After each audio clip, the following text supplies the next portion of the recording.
Introduction बद्दल paper सोडवत होतो ऑनलाईन. मला या प्रश्न खूप खूप कन्फ्युज करून टाकलं. मला प्रश्न सोडवतच नाही सर. मला एक्सप्लेन करून सांगतो प्लीज.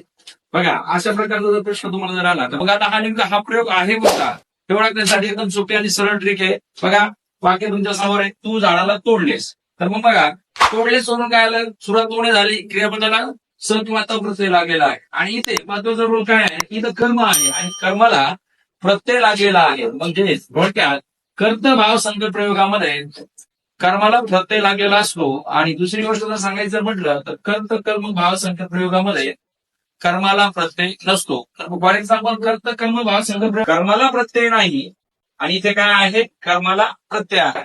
अशा स्वरूपाचे प्रश्न सोडवण्यासाठी तुम्ही अगदी सहजपणे आणि सरळ एकच गोष्ट लक्षात ठेवायची, कर्त कर्म भाव संकल्प प्रयोगामध्ये कर्माला प्रत्यय नसतो आणि कर्त भाव संकल्प प्रयोगामध्ये कर्माला प्रत्यय असतो. बस इतकंच लक्षात ठेवायचं. आलं लक्षात?